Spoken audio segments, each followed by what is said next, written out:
how did we get Peter Dinklage from what was a horny teenager and a vat of toxic waste? Here it comes, the Toxic Avenger!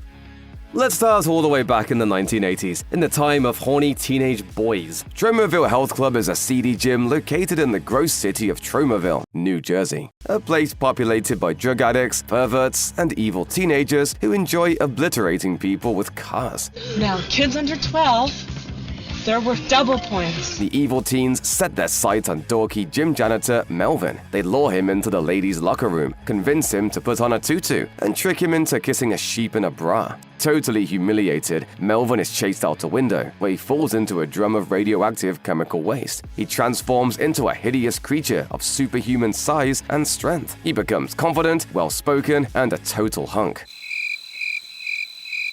His first act as a hero is to save a police officer from having his groin shot off by a trio of thugs. He tears out their eyes and uses their testicles as punching bags before finishing them off with his iconic mop. It's a pretty tame battle compared to what comes later, when he saves a crowd of people from a gang at a taco shop by beating them with their own arms and frying their hands. This is where we meet Sarah, a visually impaired woman who falls in love with him. As the new local monster hero, Toxie just can't help but fight the bad guys in town.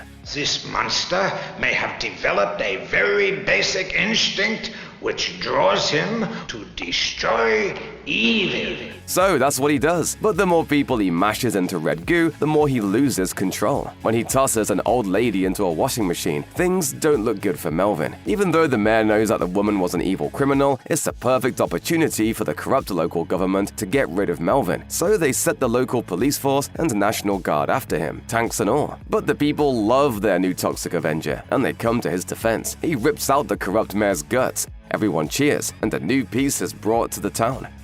Toxie is the tasteless brainchild of creative maverick Lloyd Kaufman and his production company, Troma Entertainment, which has been cranking out weird stuff since 1974. Kaufman saw a headline stating that horror movies were dead, so he and co-director Michael Herz decided to make a horror movie to challenge that idea. Kaufman was also reading a lot of headlines about toxic waste dumps, an odd contrast to the rising interest in health and exercise during the 80s. Health club horror evolved into the gross-out comedy horror we love today, and filming began in the most appropriate place for a movie about toxic monsters in an urban hellscape, New Jersey. The movie didn't even have a name until shooting ended, and it was added to the closing narration. Look to the horizon and maybe, just maybe, the Toxic Avenger will be there.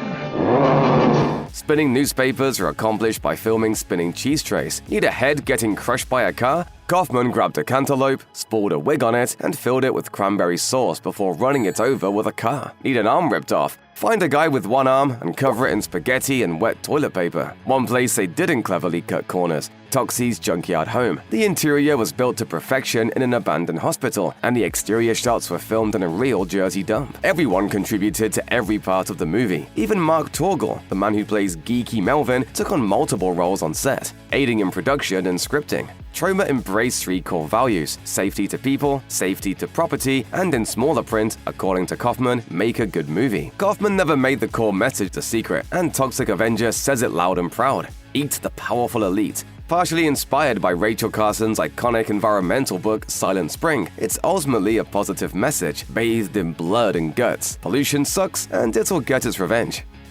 With Tromaville now safe and clean, thanks to the muscly monster, Toxie decides to get a job at the local center for the blind with his girlfriend, who is now inexplicably named Claire.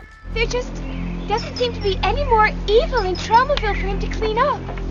It's not good for him to feel so useless. That's exactly when mega corporation Apocalypse Incorporated shows up in Tromaville to build a chemical plant and decides that the center for the blind is a perfect place for it. So they blow it up.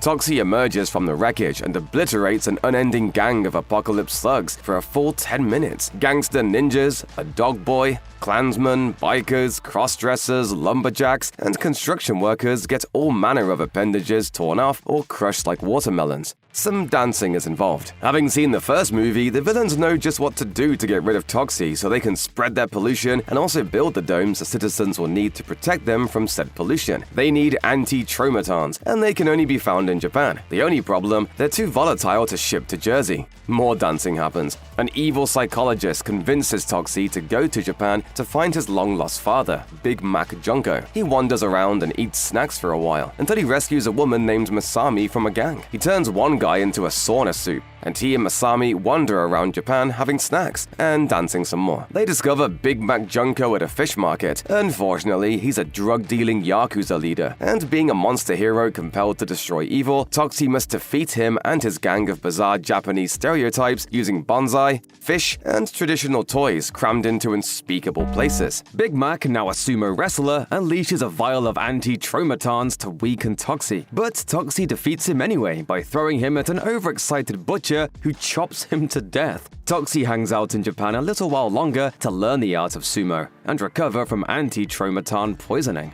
Meanwhile, Tromaville has become Apocalypseville, but the forces of evil are no match for Toxie, who returns and quickly defeats them after an extremely long chase with a new villain who's appeared out of nowhere, called the Dark Rider. He's going to explode Town Hall. Nothing makes sense, and it doesn't start to make sense as the movie draws to a close. Of course, Toxie wins. It turns out the Yakuza guy that Toxie killed wasn't actually his dad. That guy was actually Big Mac Bunko. I've been mistaken for him more than once.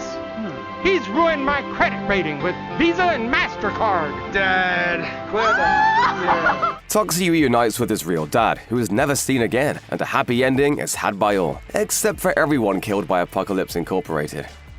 The production of Toxie II was especially difficult. Actor Mark Cohen, who played the monster in the first movie, declined to return, and was replaced by John Altamura. Altamura also had to be replaced after a number of scenes were filmed due to difficulties on set, with Ron Fazio taking over for all of the scenes filmed in Japan, and revoicing lines earlier spoken by Altamura. Toxie wasn't the only character to be redubbed. The Japanese actors also didn't speak English as well as expected. Masami's voice was redubbed by Kaufman's wife, with some of the worst ADR you've ever heard.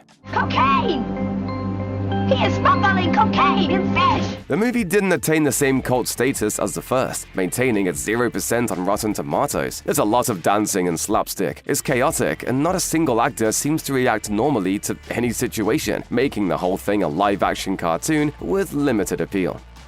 The piece of Tromaville's golden age leaves Toxie bored and depressed. He's 25, engaged, unemployed, and destroyed by existential angst when he finds out that medical science can finally cure his girlfriend's blindness with lasers, except it's going to cost $357,000. Toxie abandons his morals for the love of his life and gets a job as a spokesperson for Apocalypse Incorporated, after a brief stint working for the even more evil IRS. With Toxie at their side, Apocalypse enslaves the town again, forcing men, women, and children to work at chemical plants and pushing them into re-education centers. Homes are condemned and the fascist rule of Apocalypse takes hold, and that's all during Toxie's first day at work. With Toxie's giant paycheck, Claire regains her sight, and despite having only gone blind during a mouthwash accident a few years earlier, she can't recognize anything around her. Wait! Oh, hello! Oh, look at all these beautiful things! Oh! Toxie strays further from his morals and turns into a yuppie jerk, destroying his relationship with the town and with Claire, until he remembers a church sermon about the perils of worshipping the devil. He turns on Apocalypse and decides to clean up the town. It's revealed that Apocalypse Incorporated is actually run by the devil, and the employment contract Toxie signed wasn't just for a job. Toxie combats the devil through the 5 levels of doom, a series of trials very loosely based on the 4 elements and a final boss level. He's sucked neck deep into the earth and has his head run over by a lawn trimmer. He's lit on fire, and the devil abducts a bus full of kids and intends to drive them off a cliff in a challenge that somehow represents wind. But Toxie, of course, manages to save them. Thank you, Melvin. Don't mention it, Glenn. And in a challenge that represents water, Toxie is thrown into a mud puddle on an exploding bus. In a final challenge, Toxie is given some pretty gross zits and is turned into a melty skeleton before turning back into wimpy Melvin, and Claire's eyesight is taken away. God intervenes after Claire reads the Braille version of the contracts and discovers that God can just show up and nullify everything anyway. Melvin becomes Toxie again, and Claire's sight returns. Toxie rips off the devil's skin, throws its head all the way to Tokyo, and marries Claire. Toxie III came out in the fall of 1989, only 9 months after Toxie II, and that's because a lot of it is made up of things cut from Toxie II, or things that were already in Toxie II and just reused again completely with the hope that nobody noticed. The abysmal budget of Toxie III made this a necessity. It's a disjointed, weird mess that doesn't even get a critics rating on Rotten Tomatoes, and fans only give it a 25% rating, even lower than Part 2. It's almost universally loathed, and that's part of what makes it great. Screw trauma movies! According to behind-the-scenes commentary, which is partially tongue-in-cheek, Mark Torgl declined to return as Nerdy Melvin because Kaufman didn't want to pay him $50, and they both regretted the decision later. It wasn't until 2025 that Toxie II and III were recut into a movie called Mr. Melvin, the singular movie that Lloyd Kaufman always intended. But none of that matters. Citizen Toxie, the fourth film in the series, ignores the last two films entirely and acts as a real sequel to the original Toxie, as Stan Lee explains in the intro. 2 rotten sequels were made. Sorry about that. This is the real sequel. Get ready to be offended and confused. The movie opens when a very troubled special education classroom is invaded by the diaper mafia, and the kids are taken hostage and occasionally killed. They hate the disabled. There's not a lot of subtext. The bikini TV crew shows up to cover the situation, except the reporter is really Toxie in disguise, and along with his sidekick Lardass, they destroy the diaper mafia in ways that we can't show on YouTube, but not before most of the class is machine gunned to death. And then he briefly runs home to impregnate his blind wife Sarah, while Lardass remains behind and eats a bomb, and while he saves the school, he also explodes. When Toxie emerges from the school with Tito and Sweetie, 2 kids he rescued from the explosion, police open fire on him. A surprisingly put-together Sergeant Kabuki Man picks him up, but starts calling him Noxie. It becomes clear that he's emerged in a bizarro universe when a goth Toxie emerges from a similar school and assaults the crowd in Tromaville. All of this is explained by a tasteless Stephen Hawking parody who explains the Tromaverse. Toxie has ended up in the grotesque, crime-riddled Amortville, or Noxie has ended up in Tromaville, where he begins to ruin Toxie's reputation. Toxie reunites with Tito and Sweetie, and they return to Toxie's dump, only to find his bizarro world home no longer there. Toxie sets out on an adventure to find Sarah, but interrupts the killing of Pompey, who's being dragged behind a car and has his head ripped off. Gee, I'm really sorry you lost your body. It's okay, ugly hero. It hurts, but I've been through worse. Toxie brings his head to the doctors to be fixed, but they just toss it out back to be used for hot dogs. In Amortville, Toxie runs into bizarro Lardass, but his name is Chester, and he's a down-and-out scientist/sex worker who knows how to traverse dimensions. He also meets Claire, the bizarro version of Sarah, who cannot hear and has bad teeth. Back in Tromaville, the mayor summons a team of heroes to fight evil Toxie, who they don't yet realize is a guy from another dimension. The mayor is killed when Noxie teams up with the corrupt Tromaville police and shoves a cross through his head. He also kills the entire super team off screen. Somehow, Noxie becomes the mayor. Sarah discovers she's pregnant with 2 babies from 2 different men, presumably both Toxie and Noxie. Thanks to the radioactive nature of the babies, she's immediately 9 months pregnant, and they're going to explode. She finds her way to a clinic to try to remove the babies. In Amortville, Chester devises a way for Toxie to return to Tromaville. Please, we'll help you find your way. Like a vault. Tito decides to remain in Amortville to fight crime. On the way home, Toxie visits the 1970s and Heaven before popping back into his junkyard shack. He makes his way to the hospital to battle Noxie and his army of Nazis. Sarah is also giving birth, and as Toxie and Noxie duke it out, the good and evil fetuses are having a fight of their own. Toxie and the good fetus win, and from the torn-apart body of Noxie rises nerdy Melvin Junko, free from the evil shell of Noxie. Toxie has to kill him too, since he's evil, tossing him into a vat of toxic waste, probably making a double evil Noxie or something. Sarah gives birth to a 60-pound baby that looks just like Toxie, but it turns out another baby was born anyway, and it looks just like Sergeant Kabuki Man. Alright, later. The end.